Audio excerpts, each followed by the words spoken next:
Thanks for tuning in to the Realtor Moms podcast. We are Tasha and Jamie, full-time realtors in the FM and surrounding areas, and admittedly average moms. This is how we sell homes and try to keep our kids alive. Hi, Realtor Mom friends. Well, Jamie and I are back after our Christmas hiatus. Back in the studio. Happy New Year. Happy New Year, everyone. We've been a little lax on some recordings lately, but we took a break with our kids over the Christmas break. Yes. So, happy 2020. Today on Realtor Moms podcast, we are going to be talking about the emotions that go into the real estate. Mm-hmm. You know, it is a really emotional time. Why is it so emotional? Yes. But it is not necessarily for everybody, but I would say at least half, probably more than half of people. It can get to be pretty emotional. There can be some highly charged times. Right. So why is it? Why is it that way, Tasha? Why do you think that? And we're just gonna assume, you know, for the sake of this podcast, right, that we're talking about for those that it is emotional for. You're correct. Like I said, not everybody, but why do you think it can be so emotional? This is the most expensive purchase most people will ever make in their lives. Sure. And when we're dealing with that kind of money, a lot of pressure. It is a lot of pressure, and it can be overwhelming. And I think when we add that on top of things, it brings out the emotional side in people. It really does. There's no way around it. Yeah. Anything that you are going to spend that much money on, right? Or commit yourself to spend that much money on in the future. Because there's not just mortgage. There's also any taxes, any improvements you're going to do. I think people start to think, and wisely so, about the future. What'll this property be worth in the future? You know, so now you're not only concerned about the present, but you're also concerned about the future. Yeah, you're kind of weighing yourself down with what is this going to look like if I ever have to go sell it, or if I want it to be a little bit of an investment. You know, is that going to work out for me? I think a lot of times too, people, when they're in the middle of it, there's a lot of the what ifs going on. Yeah. What if something goes wrong? What if we overpay? What if there's something wrong with the home that we never foresaw? Yes. I mean, there's so many what ifs that it's hard to kind of process that. Right. So it's a kind of a little bit of a roll of the dice if, you know, especially if you're going to find or purchase something that you're going to do a lot of improvements to. Oh, yes. What if I open up this wall and I find something surprising? What if I can't remove this wall because it's load bearing or it's more expensive to do so than I anticipated? Or how about what if I can't find the right house? Oh, that is... Right? I mean, it is hard. They're all things to think about. Especially if you have a house to sell. That can be very overwhelming. If you put your house up on the market and you get an offer on your home and then you have to find something, and what do you do? What do you do first? Do you go out looking to buy first? Or do you? And then hope that whatever property you want to buy, those sellers will wait for you to sell yours? Or do you list yours first? At the risk of becoming homeless. And that's where, you know, I think us as realtors, we can really help streamline the process and get to know our clients and figure out what may be in their best interest. And I think also with that, having our finger on the pulse of the market and the state of the economy and how buyers and sellers are responding to offers will help us help you navigate through what to do first, which choice to make first. You know, do I list first and then buy, or vice versa? Because it really does have the market has a big impact on what buyers are willing to look at and what sellers are willing to accept as far as offers and purchases go. I think one of the things that maybe we haven't touched on yet is just the emotional memories and like the emotional attachment to property. Yes. And another thing that we've sort of only mentioned right now too is what about people who are selling their family's farm or their parents' home, or, you know, the first home that they brought their babies home in. Oh, yes. So, yeah. When Mike and I sold our first home, before I was a realtor, it was overwhelming, and it was very bittersweet. I cried tears because that was the home I brought my babies home to, and it was the first place we had a family. Right. And when I sold that home again for the person we sold it to, he hired me to help him. Oh, yeah, that's right. I remember that story. It was bittersweet for me as well. I mean, I looked at this home and I I had feelings. I had bittersweet feelings then as well. Right.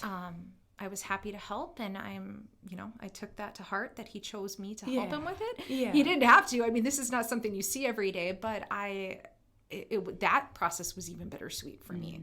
I think too about the people who maybe maybe they need to move, a job replacement or a job transfer, that kind of thing. But I've been in a couple instances where the people just didn't quite get to all the things they wanted to do in their home before they had to move.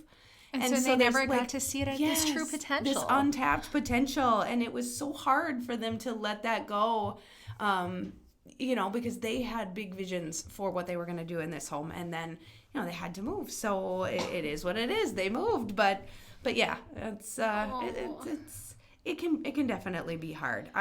We have only ever lived in the home that we brought our babies home to. So you've never been through that. Oh, you I have never been through that. I've moved several times before, but as of right now, we just celebrated 10 years. Well, we didn't really celebrate. It was like, oh, hey, cheers with a water glass because it's 10 years. Hey, we've been 10 years, then we went on with our day. But 10 years in our old house. Oh, I'll be crying. So I'm sure. Oh, I'll be crying when we sell our and house. You built now. Your house. We built our house. When we That's sell a whole nother department. I'm going to be crying tears because this is our family home. This is the one we will be in.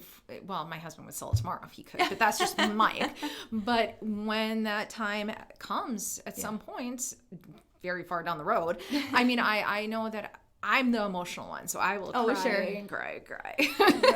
Right. Well, and I think that's another thing too. When you build and you customize a space for yourself, when it does come time to list it, there's going to be things that about that house that nobody who comes for a 30-minute showing appointment is going to even notice probably or appreciate.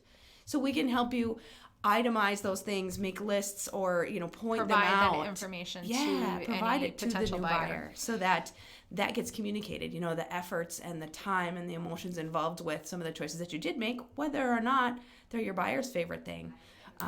But then they have an understanding of why. Exactly. And I think that helps a lot too. So it's a totally emotional process, and there isn't really a clear answer as to how to make it not emotional. I don't think. I think it's just accepting that it's okay to be emotional about it, right? Well, exactly. I think the other piece that can definitely cause stress for buyers and sellers is the negotiation process. Yeah. Now, Jamie and we are used to this process. We know how this works. We've been doing this a number of years. Right. But normally people aren't in that process on an everyday basis. And so when they are in it, they're kind of feeling it uncharted territory. Yes, they are feeling they're feeling the pressure. And so I know I try to break it down into a way that is easier for them to understand. And I try to take some of that stress on for them. Totally. But I do know that can definitely cause stress. Yeah. If they get a home inspection report back and they're like, and why are they asking for all these items? And then having to break it down and say, okay, well, this is negotiation. They may not want all of these things. Maybe they have their top items and they're just throwing some other things on to see if they can get the top items on the list taken care of. And I think you shed light on a really big point too that we missed earlier talking about this is how emotional it is to believe in your heart that your home is real close to perfect, or it's perfect for you, and then to have somebody come in with a fine-tooth comb and inspect it and give you a list of its imperfections. It's like, oh man. It's not that, and trust us, you are not alone. Well, sometimes too, even before you get into a purchase agreement, think about when people are coming through and their feedback and they don't like your home and the reason is why, and you're like, why don't they love my house? Right. And it's the ultimate answer for that is there are a lot of options. We are lucky enough to have a lot of homes on the market to be able to choose from. And lots of different styles, different room sizes, and every home has a different makeup, and every family needs something that will work better for them. So as a seller, try not to take that personal. Just because the house didn't fit the needs of the buyer that just walked through, that's okay. There are going to be other buyers, and it only takes one. Exactly. And that's a good thing. And you didn't build it or buy it or design it so that every single person who ever visited would be 100% wanting to buy it. You built it for you, and that what you built or created in your home or isn't bought necessarily that was a good fit for Yeah, what you created inside your home is something beautiful that somebody will absolutely respect and appreciate it, but not everybody. That's unfortunately just the way it is. The way it goes, exactly. So yeah, it can definitely be an emotional process. And as your realtors, we're here to help. Everybody's on a different journey, and you shouldn't feel bad about it being an emotional process. It's totally okay. I haven't been there yet, so I have to put it in perspective. But I've certainly worked with a lot of people who have shed some tears and some happy tears over the moving process. The other thing I think about, and I think probably one of the last things I want to add to this list, is you're dealing. I can tell you, as people working, moms, families, our lives are busy, incredibly busy. And to think about basically getting your house show ready, or even if you're buying and then trying to box everything up, it's like you, in our incredibly busy, fast-paced lives, we're already thinking about, I have to add all of these other things into the list. I mean, who has time for that? Not many people. That's a great point. I mean, you already do everything that you do every single day, and now just add this one little thing, the biggest financial decision of your lives. And then on top of boxing up, packing up, staging, whatever the case may be, keeping the house neat and clean while you box up and stage up and find a place for the dog to go and, clean the cat litter box and keep everybody happy and worry about your kids. keep your kids from destroying your house when you, I walked in my kids' rooms today and I'm like, what have you done? Right. But having to be aware that you need to be on top of that, and you can't slip. You just can't. Right. Yes. Oh gosh. So I think adding that it is possible. into it is possible. It is possible. And we have tips for that. But what I can say is, I think that adds another layer of stress onto it. When you combine all of these things, it can really get to be an emotional process. Mm-hmm. So sometimes I feel, and I don't know about you, but sometimes we're here to just kind of be the sounding board. So you don't have to go to your spouse or your friends or your mom or your dad and continue to. I've listened to clients vent. Lay it out. Yep. Many times, and it's just because they need to get it off their chest to be able to move forward and move on and take on the process. You're absolutely right. Couldn't have said it better myself. Well, I think that's my list for today. Do you have anything else to add, Jamie? One small little other thing. It's sad to leave your neighborhood. Oh, right? yeah.